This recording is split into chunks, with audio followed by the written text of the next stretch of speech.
अस्सलाम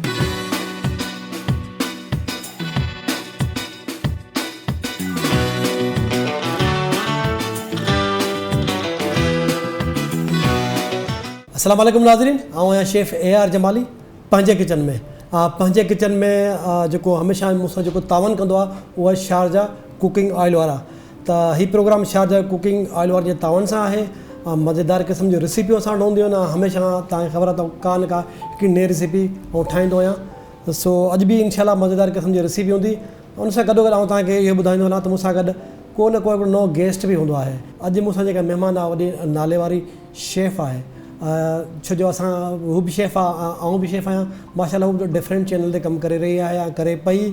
काफ़ी सिंधी चैनल ते बि कमु कयो आहे, उन खां अलावा हाणे उर्दू चैनल ते बि कमु करे पई।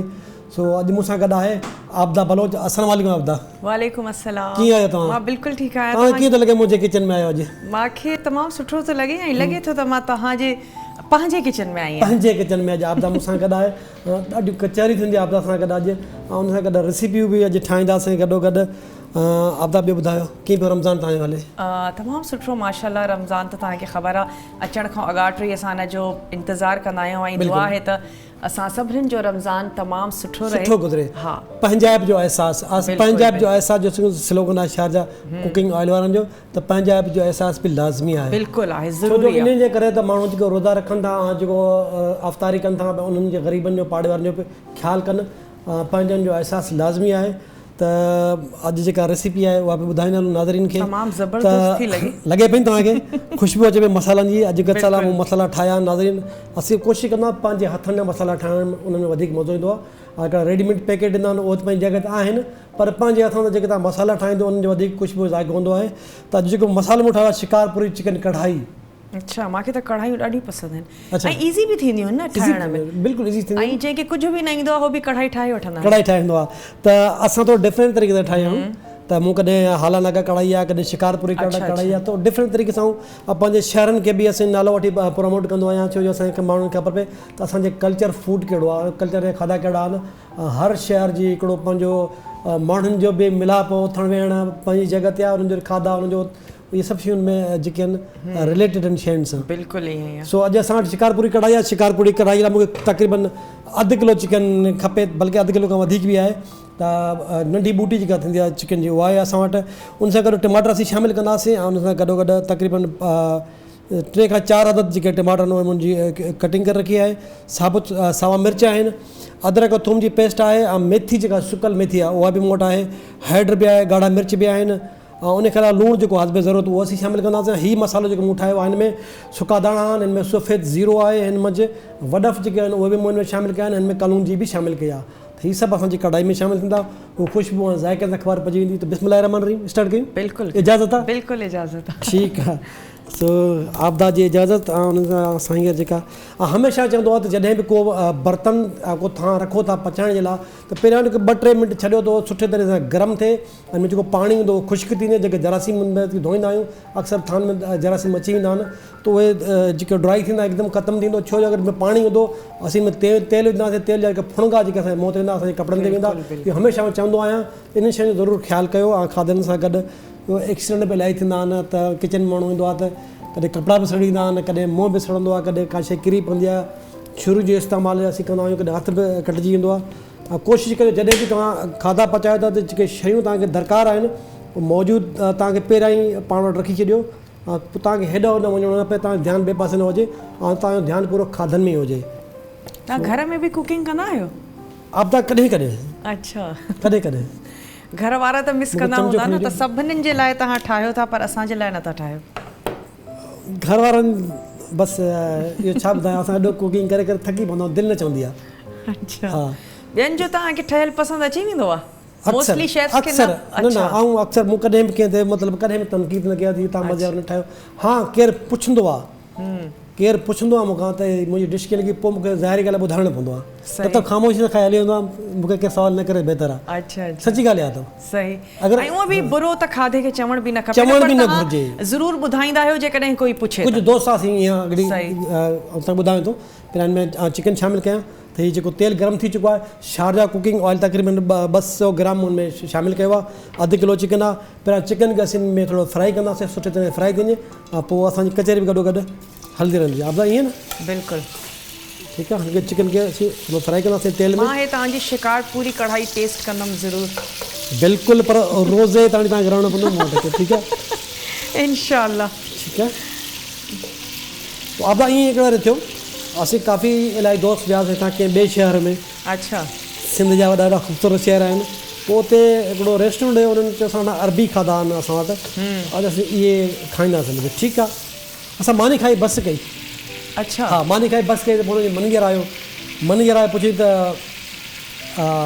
आपको हमारे खाने कैसे लगे तो जेके बि दोस्त आहे सभिनी इशारो मूं ॾे कयो भई हिन खां तव्हां पुछो अच्छा त मूं चवणो असां त मानी खाई वियासीं पे सुठा पर हाणे त पुछो रहण वेह अच्छा हू वेठो त पोइ मूं हुनखे ॿुधायो भई हीउ न हो हीउ न हो हीउ न हो यकीन को हैरान थी वियो अच्छा हिन माण्हू हुनजे सवार कमीज़ उनखे इहा ख़बर न हूंदी ख़बर ई न त कान्हे। तव्हांजो तव्हां हिन पेशे सां यकीन मुंसलिक कयो आहियो नोट कंदो हुयो शयूं त मूंखे चई यार आप क्या हो मैंने कहा मैं कुछ भी नहीं हूँ जो चीज़ मैंने आपको बताई आप वो करो त यकीन कयो हुननि मूंखां नंबर वरितो ऐं रस्ते में वियसि पे वरी हुन मूंखे फ़ोन कयो हुननि जे शेफ़ मूंखे फ़ोन कयो सर हमें पता नहीं आप इतनी नॉलेज इतनी चीज़ों की तो आपसे मुझे मिलना है मैं अभी तो मैं जा रहा हूँ फिर इंशाल्लाह कभी मुलाकात करेंगे अच्छा। तो बेचारा मुझे फ़ोन ते राब्ते में रहियो काफ़ी टाइम सही तो ॿुधाइण ऐं सिखण में को गुनाह कोन्हे माण्हू सिखे बिल्कुलु ईअं ई आहे आउं त ॿुधाईंदो आहियां असर में कंदो आहियां केरु पुछंदो आहे ॿुधाए छॾींदो आहियां पर तव्हां ॾिसो न इहो तव्हांखे बि हिन जो अंदाज़ो हूंदो तव्हां कंहिंखे रेसिपी ॿुधाए बि छॾींदव उहो तव्हांजे अंदाज़ में पोइ बि न ठाहे सघंदो न उहो त पहिरीं ॻाल्हि आहे उहे त आहे हर कंहिंजे हथ जो हिकिड़ो ज़ाइक़ो हूंदो आहे हीउ चिकन हाणे नाज़रीन असां भुञी रहिया आहियूं हिनखे सुठे तरीक़े सां शारजा कुकिंग ऑयल जेको विटामिन ए ऐं विटामिन बी सां भरपूर आहे ऐं हुनजो स्लोगन आहे त पंजाब जो अहसासु हाणे पंजाब जे अहसास में सभ खां पहिरियां असां हिन में अदरक ऐं थूम शामिलु कंदासीं तक़रीबन हीउ टी स्पून आहे टेबल स्पून आहे 2 असां हिन में शामिलु कंदासीं उन सां गॾो गॾु हिन में ऐं टमाटर जेके आहिनि उहे शामिलु कंदासीं जीअं टमाटर ॻरी वञनि जल्दी टमाटर में शामिलु कयासीं सावा मिर्च असीं पोइ में शामिलु कंदासीं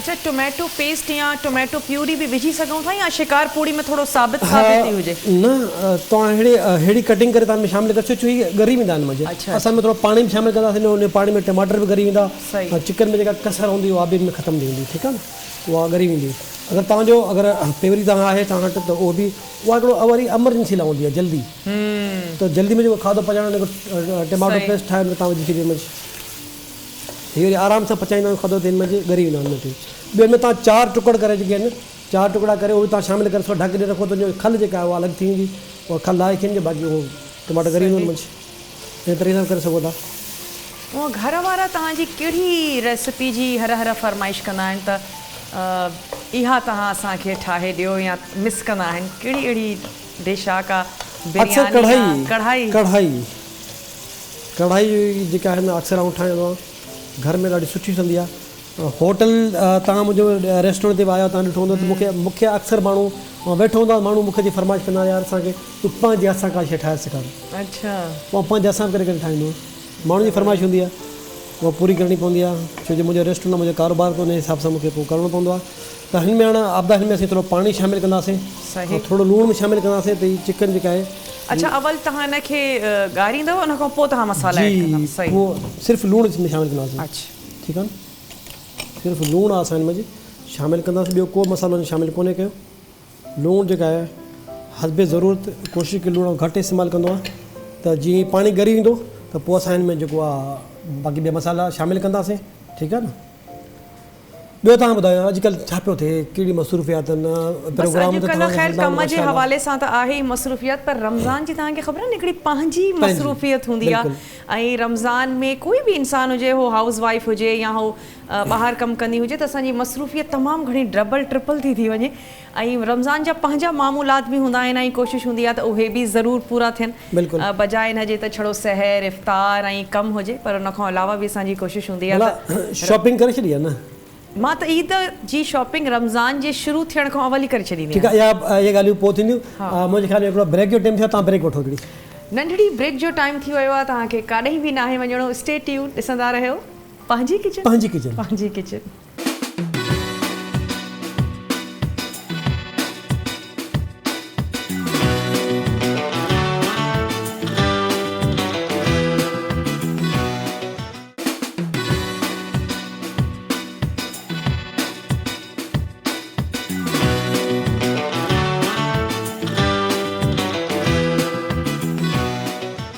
वेलकम बैक पंहिंजे किचन में आपदा सां कचहरी बि हली रही हुई ईद जे हवाले सां त मूं आपदा खां पुछियो त शॉपिंग तव्हां किथे रही चए तूं कुझु पहिरियां करे छॾी आहे त घणा माण्हू जी आदत चांद राति जो वञी कंदा आहिनि तव्हां यकीन कयो जमाली साहब हिकिड़ो वक़्तु थी वियो आहे त मां रमज़ान में बाज़ारि वेंदी ई न आहियां इनफैक्ट ॿारनि जूं चूड़ियूं ताईं मां रमज़ान खां अवल ई वठंदी आहियां ऐं मूंखे बिल्कुलु कोई शौक़ु न आहे त मां चंड राति जो त परे जी ॻाल्हि आहे पर रमज़ान जे कंहिं बि ॾींहं में मार्केट वञा सुठी ॻाल्हि आहे रश हूंदी आहे ॿियो रोज़ा वरी ताक रातियूं शुरू थियूं वञनि बिल्कुलु बि सुठो नथो लॻे जॾहिं असां नंढड़ा हूंदा हुआसीं ऐं यकीनन ॿारनि खे शौक़ु हूंदो आहे चंड राति जो वञण जो हिकिड़ो पर ईअं हाणे असां एतिरो वक़्तु गुज़ारे विया आहियूं त हाणे असांखे बिल्कुलु बि दिलचस्पी न थींदी आहे त चंड राति वारे ॾींहुं वञो बल्कि घर में वेही दुआ कयो न बेशक वरी घर जा तमामु घणा कम बि हूंदा आहिनि अॻिले ॾींहं जे हवाले सां त उहे असां ख़तमु कंदा आहियूं सो ॾाढी सुठी ॻाल्हि आहे कोशिशि कयो त रमज़ान खां पहिरियां ई तव्हां पंहिंजी शॉपिंग करे छॾियो पंहिंजी जेका परचेजिंग आहे घर जी शयूं तव्हां वठी छॾियो पहिरियां पोइ रमज़ान में जेको माण्हू इबादत आहे उहा करे बिल्कुलु ईअं ई आहे सो नाज़रीन असांजी कचहरी सां गॾोगॾु आऊं तव्हांखे ॿुधायां त मूं पहिरियां सभ खां पहिरियां जेका चिकन शिकारपुरी थी ठाहे रहिया आहियूं उनमें असां शारजा कुकिंग ऑयल जेको आहे उहो असां हिन में तक़रीबन 200 ग्राम शामिलु कयोसीं चिकन जेका कुकड़ी सां जीअं पीस नंढा नंढा पीस ठहियल आहे उहा बोटियूं जेके उहा असां में अधु किलो उहो ऐं उनखे सुठे तरीक़े सां जीअं तेल गरम थियो त चिकन खे फ्राई कयो त सुठे तरीक़े जी फ्राई करण खां पोइ हुन में मूं अदरक ऐं थूम जी पेस्ट शामिलु कई पोइ हुन में मूं जेके टमाटर आहिनि उहे बि शामिलु कया टमाटर शामिलु करे लूणु जेको शामिलु कयो आहे उन खां पोइ में पाणी विधो आहे तक़रीबन हिकिड़ो गिलास भरे पाणी विधो आहे हुन में चिकन ॻरी वञे टमाटर ॻरी वञनि तक़रीबन टमाटर में ॻरी चुका आहिनि आपदा ॾिसो तव्हांजे साम्हूं हा बिल्कुलु ज़बरदस्त ऐं त चिकन वेचारी मासूम सी आहे न बिल्कुलु मासूम हिनखे त देरि ई नथी लॻे अच्छा हीअ त जेका असीं चिकन इस्तेमालु पिया कयूं हीअ त फार्मी चिकन आहे पर ॻोठ वारी जेका चिकन आहे बराड़ी जेका चिकन हूंदी आहे कुकड़ हुनखे त गोश्त वांगुरु ॻाल्हि पियो छोकी उहा मसाला सेहतमंद कुकड़ हूंदी आहे न बिल्कुलु त हाणे हिन में जेको शामिलु कंदो जेको मिक्स मसालो मूं ठाहियो शिकारपुरी मसालो हुनखे चई सघिजे शिकारपुरी दाणा जीरो कलौंजी ऐं वडफ जेके आहिनि उहे मूं में हिकिड़ो को चमचो जेको आहे असां जेको दाणनि जो आहे हिकिड़ो चमचो ज़ीरे जो आहे हिकिड़ो चमच वडफ जो आहे अधु चमचो जेको आहे उहो कलौंजी जो आहे अधु खां बि घटि आहे सम्झो कलौंजी सभु हिन में शामिलु कयासीं हिन में हैड जेका आहे उहा असीं शामिलु कंदासीं हिकिड़ो चमचो हैड जो ठीकु आहे वॾो चमचो न नंढो चमचो आहे लूणु जेको आहे उहो असां हिन मंझि बल्कि ॻाढ़ा मिर्च जेके आहिनि हज़बे ज़रूरत उहे असीं हिन में शामिलु कंदासीं छो जो सावा मिर्च बि शामिलु करणा आहिनि हिनखे थोरो असीं वरी मिक्स कंदासीं अहिड़े तरीक़े सां कलर ॾिसो हिकिड़ो लाजवाब अचे पियो ऐं टमाटर जेके आहिनि उहे तक़रीबन ॻरी चुका आहिनि हाणे असीं हिन मंझि जेका मेथी जेका आहे उहा असीं शामिलु कंदासीं तक़रीबन हिकिड़ो चमचो जेको आहे भरे मेथी जो शामिलु कंदासीं हिन मंझि ठीकु आहे मेथी जी वरी पंहिंजी ख़ुशबू आहे खाधे में अच्छा साई मेथी न बल्कि हे सुकल मेथी आहे सुकल मेथी आहे सुठी क्वालिटी वारी तव्हां इस्तेमालु कयो सही हिन में कयो त सुकी मेथी सुठी क्वालिटी वारी मसाला जेसि ताईं सुठा न हूंदा त पोइ भाॼी सही न पचंदी न बिल्कुलु आपदा मां इहो हमेशह मां उनखे इहो ई चवंदो आहियां त मसाला जेके आहिनि तव्हां पंहिंजे हथ सां वठो उनखे घर में पीओ कुटियो हेड बि माण्हू उहो ताज़ी वठंदा आहिनि उनखे सुकाईंदा आहिनि वरी उन्हनि खे पहिराईंदा आहिनि त पोइ वाक़ई उन्हनि जे खाधनि जी क्वालिटी बि थिए थी सो उनजो ज़ाइक़ो पंहिंजो आहे गॾो गॾु हाणे जेके सावा मिर्च आहिनि 5-6 अदद उहे साबुत विझंदासीं, कटे न विझंदासीं। घणा माण्हू सावा मिर्च न खाईंदा आहिनि, जेको न खाए उनखे साइड ते करे छॾे, त डिश जॾहिं साम्हूं असां प्लेट में भाॼी कढंदा आहियूं उन टाइम ते। तमामु ज़बरदस्त ख़ुशबू थी अचे, स्पेशली हो जेकी तव्हां मेथी हिन में ऐड कई आहे न, जी जी जी ज़बरदस्त ख़ुशबू थी अचे।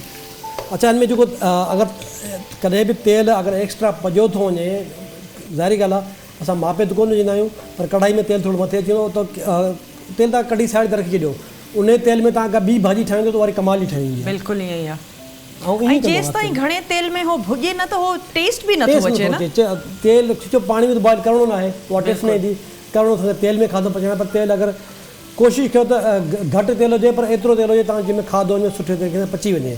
ऐं पोइ हुनखे बेशक साइड में भले साइड में करे छॾियो, कोशिशि न आहे हुनजो, पर उन तेल जो तव्हां ॿी डिश जेका ठाहींदो न, अगरि हीउ तेल तव्हां दाल में बि विझंदो तॾहिं बि दाल सुठी ठही वेंदी। बिल्कुलु ईअं ई आहे, छो त हो भाॼी जी हुन में ख़ुशबू, अरोमा सभु शयूं अचे चुकियूं। जी बिल्कुलु ईअं ई आहे।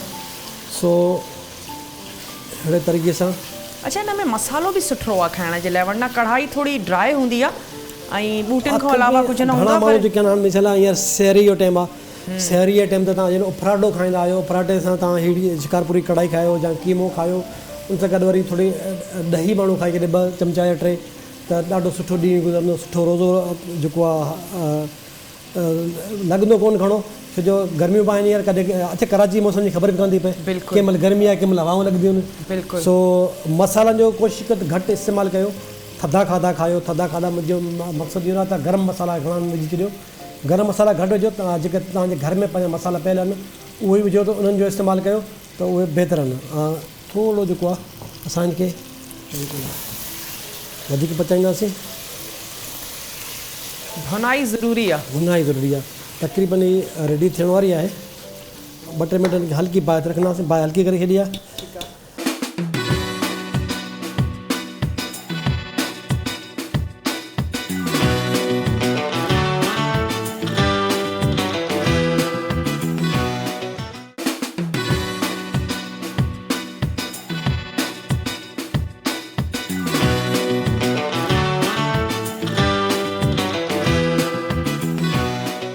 कुकिंग प्रोग्राम तव्हांखे कीअं पिया लॻनि, जेको तव्हां कयो पिया, उनजो रिस्पॉन्स छा आहे, माण्हू छा था चवनि? टीवी ते तव्हां आयो, पहिरियां तव्हां बि वॾे 5 स्टार होटल में कमु कयो आहे, त होटल ऐं टीवी ते कमु करण में वॾो फ़र्क़ु आहे न? बिल्कुलु बिल्कुलु। इंडस्ट्री में त वरी ज़ाहिर आहे हिकिड़ो रिस्पॉन्सिबिलिटी आहे, ज़िम्मेदारी आहे, हर शइ जो तमामु घणो ख़्यालु रखिणो आहे। पर जेकॾहिं तव्हां टीवी ते कमु कयो था त असांखे इहो ॾेखारिणो आहे त ॾिसण में शइ अञा बि सुठी हुजे। वरी टाइम जी मैनेजमेंट, स्पेशली जॾहिं तव्हां लाइव शो कंदा आहियो त तव्हांखे उन ई मिंटनि में उहो खाधो रेडी करिणो आहे, ईअं ई आहे। त कुझु शयुनि जो ख़्यालु रखिणो थो पए। ऐं उन खां पोइ पर हाणे आदत थी वई आहे, पर मां सैल्यूट कंदमि उन्हनि तमामु माण्हुनि खे तव्हां सां गॾु जेके इंडस्ट्री में कमु था कनि। त आसान न आहे, तमामु घणो मुश्किल आहे। एज़ अ फीमेल मूंखे त तमामु घणो ॾुखियो लॻो, ऐं मां उत वई बि बल्कि इन करे हुयमि त मां पंहिंजे लाइव शो खे बहितर करे सघां। घणो ई कुझु सिखण जे लाइ मिलियो, हींअर बि असां सिखी रहिया आहियूं, पर तमामु घणो मुश्किल आहे, कोई एतिरो आसान न आहे। मुश्किल ॾिसो न, असां त कहिड़े प्रोग्राम करे करे यूज़ टू थिया, बिल्कुलु असांखे न आहे। असां जेका बि शइ मुंहिंजे साम्हूं ईंदो आहे न, त भई कहिड़ी रेसिपी ठाहिणी आहे, मुंहिंजो जेको तव्हां वटि आहे खणी अचो, पोइ उन महिल आऊं मसाला ॾिसणो आहे, शइ ॾिसो, उन सां नालो रखंदो आहियां, उन शइ ठाहे छॾींदो आहियां। छो कमु करे करे करे करे भई केतिरा माण्हू ठाहींदा। बिल्कुलु बिल्कुलु। त इलाही डिशूं आहिनि। दालूं, अगरि तव्हां दालुनि ते केतिरियूं क़िस्म जूं दालूं आहिनि। चिकन ते वञो त हले हज़ारूं क़िस्म जी चिकन जो रेसिपी, ख़ाली बीफ ते वञो त बीफ ते वञो। हर मुल्क जा पंहिंजा खाधा आहिनि। तव्हां ईरान वञो त उते तव्हांखे अलॻि खाधा मिलंदा, तव्हां अफ़गानिस्तान वञो उते तव्हांखे खाधा अलॻि मिलंदा, तव्हां कंहिं अरब कंट्री वञो उते खाधा अलॻि मिलंदा, तव्हां रशिया वञो उते जा खाधा अलॻि। मतिलबु हर मुल्क जा खाधा अलॻि आहिनि, पर शहरनि जा बि अलॻि अलॻि आहिनि। बिल्कुलु। थोरो तव्हां अॻिते वञो त उते माहौल ऐं आबो हवा सां उन्हनि जो ज़ाइको बि हा, उन्हनि सां असां वरी हिते वेही जेके हिते पंहिंजे मुल्क में वेही इंग्लिश खाधा खाईंदा आहियूं, असांखे उहे खाधा असांखे सूट कोन था कनि। छो असां आबो हवा अलॻि आहे, हिते असांखे हर शइ फ्रेश थी मिले। अलाह जो शुक्र आहे असांखे हिते चिकन बि तव्हां हिते फ्रेश मिलंदी आहे, का फ्रोज़न कान्हे। सब्जियूं जेके आहिनि असां वटि हर सीज़न जी मौजूदु आहिनि। असांजे सिंध में, असांजे मुल्क में, असांजे पाकिस्तान में अगरि फ्रूट असां फ्रूट बि हर क़िस्म जा असां वटि मौजूदु आहिनि। दुनिया जा बहितरीनु जेके फ्रूट असां वटि आहिनि, सब्जियूं फ्रेश असांखे मिली वेंदियूं आहिनि हिते। असीं ॿाहिरि मुल्क में अक्सर रहियो आहे, मूंखे शइ जो ॾाढो क़दुरु आहे, त असां वॾा ख़ुशकिस्मत माण्हू आहियूं, त असां वटि हर शइ फ्रेश मिलंदी आहे। बिल्कुलु ईअं ई आहे। तव्हां खाधो पचाईंदा त ख़ैर देसी ऐं तमामु क़िस्म जा ई आहियो, पर कहिड़ो खाधो पचाइणु तव्हांखे सुठो लॻंदो आहे? देसी सुठो लॻंदो आहे, चाइनीज़ सुठो लॻंदो आहे, मिठा तव्हां शौक़ सां ठाहींदा आहियो? अब ही जेके खाधा आहिनि न तो अक्सर इंग्लिश खाधा आहिनि उन्हनि जूं तव्हांखे अगरि सॉस जेके उन्हनि जूं ग्रेवी ठाहिणु अचनि त उन जूं 7-8 क़िस्म जूं ग्रेवियूं आहिनि, अलॻि अलॻि ग्रेवियूं आहिनि। पोइ बीफ अलॻि हूंदो आहे, चिकन अलॻि हूंदी आहे, फिश अलॻि हूंदो आहे, जेके बि मीट या सी फूड अलॻि अलॻि हूंदो आहे। अगरि तव्हांखे उते अच्छा जेके असीं स्टेक ठाहींदा आहियूं उन्हनि जी टाइमिंग हूंदी आहे हिकिड़ी, स्टेक ठाहिण जी टाइमिंग हूंदी आहे। स्टेक मिसाल के बीफ जो स्टेक आहे, पोइ हुन में कुझु माण्हू जेके आहिनि उनजी फरमाइश ते खाधा ठहंदा आहिनि। हिकिड़ो चए थो मूंखे मीडियम ठाहिणो आहे, ॿियो चए थो मूंखे वेल्डन ठाहिणो आहे, हिकिड़ो चए थो मीडियम विल ठाहिणो आहे, वेल्डन विल मतिलबु अलॻि अलॻि हुनजो ठाहिण जो तरीक़ो आहे। ऐं उन तरीक़े सां जॾहिं प्रेज़ेंट थींदो आहे उन तरीक़े सां जेके सॉसेज या हुनजा जेके असीं वेजिटेबल ॾींदा आहियूं, या मैश पटेटो या जैकेट बैक पटेटो जेको असीं ॾींदा आहियूं, त उहो जेका सर्विंग हूंदी आहे त उन्हनि जो वरी मज़ो पंहिंजो हूंदो आहे खाधनि जो। असांजे देसियुनि जो पंहिंजो अलॻि हूंदो आहे। पर मूंखे अलहमदिल्ला मूंखे मतिलबु का झिझक न आहे कंहिं बि खाधे ठाहिण में। मूंखे हा कुझु जिते जीअं बि खाधो हुजे उन में तव्हां ठाहे सघो था। त मुंहिंजे ख़्याल में तव्हां सां काफ़ी कचहरी बि थी वई, डिश बि रेडी थी आहे, डिश असीं ऑर्डर कंदासीं, बर्तन मौजूदु आहे। ॾिसण में बि तमामु घणी टेम्पटिंग थी लॻे तव्हांजी शिकारपुरी कढ़ाई। आबदा हिकु त तव्हां अॼु मुंहिंजे प्रोग्राम में आयो, ऐं चाहींदुसि त मुंहिंजे तव्हां हिकिड़े ॿिए प्रोग्राम में बि तव्हांखे महिमान घुरायां त ईअं तव्हांखे अचिणो पवंदो मूं वटि, छो जो माण्हू तव्हांखे माशाल्लाह ॾिसण बि चाहिनि था। ऐं मुंहिंजी मतिलबु ख़ुशकिस्मती आहे तव्हां मुंहिंजे शो में आयो, मौजूदु आहियो हींअर, ऐं चाहिंसि मुंहिंजे कंहिं ॿिए प्रोग्राम में अगरि तव्हांखे कॉल कयां त ईंदो इंशाल्लाह इंशाल्लाह। ठीकु आहे न? त इंशाल्लाह जल्दी आऊं तव्हांखे कॉल कंदुसि कंहिं ॿिए प्रोग्राम लाइ। अॼु त तव्हांखे कढ़ाई जेका आहे, बल्कि अॼु अफ़्तार बि मुंहिंजे ख़्याल में तव्हां हिते हूंदो त पोइ गॾिजी कंदासीं, न त पोइ न त मां पैक कराईंदमि कढ़ाई तव्हां लाइ पैक करे कंदुसि, ठीकु आहे न? त नाज़रीन अॼु असांजी जेका रेसिपी आहे चिकन शिकारपुरी बहितरीनु ठही रही आहे, ठही चुकी आहे, बल्कि तव्हांजे साम्हूं ई आहे। हीउ प्रोग्राम जेको आहे इहा शारजा कुकिंग ऑयल वारनि जे तावन सां जेको पंहिंजाइप जो अहसासु ॾियारींदो आहे, त हीअ चिकन कढ़ाई तयारु थी वई आहे। ऐं हीउ प्रोग्राम हमेशह का न का रेसिपी नई हूंदी आहे असां वटि, को न को गेस्ट असां वटि हूंदो आहे, महिमान असां वटि हूंदो आहे। अॼु महिमान असांजे आबदा बलोच जेका पाण सुठी शेफ ऐं सुठी इंसान आहे, ऐं सुठा जीअं तव्हां प्रोग्राम ॾिसंदा हूंदव चैनल ते हलंदा आहिनि, लाइव प्रोग्राम कंदी आहे। अॼु मुंहिंजी महिमान थी आई ऐं उनजो शुक्रगुज़ार आहियां। ऐं उनखां अलावा वरी तव्हांजे साम्हूं मूंसां वाइदो करे तव्हांजे ॿिए प्रोग्राम में ईंदुसि। ऐं तव्हांजी महिरबानी आबदा कुझु ॻाल्हाइणु चाहियां महिमान सां। बसि तव्हां सभिनीनि जी महिरबानी, एतिरी मोहबत जी, प्यार जी, तमामु सुठो लॻो हिते अची करे। ऐं रेसिपी तमामु बहितरीनु आहे, ख़ुशबू मूंखे तमामु घणो फैसिनेट थी करे। त इंशाअल्लाह ताला तव्हां सां बि रहंदी मुलाक़ात। ऐं तव्हांजो तमामु घणी शुक्रिया, महिरबानी, तव्हां असांखे घुरायो, मूंखे तमामु सुठो लॻो। त नाज़रीन इंशाअल्लाह वरी कंहिं ॿिए प्रोग्राम सां हूंदासीं तव्हां सां गॾु। तेसिताईं असां ॾींदा इजाज़त। अल्लाह हाफ़िज़।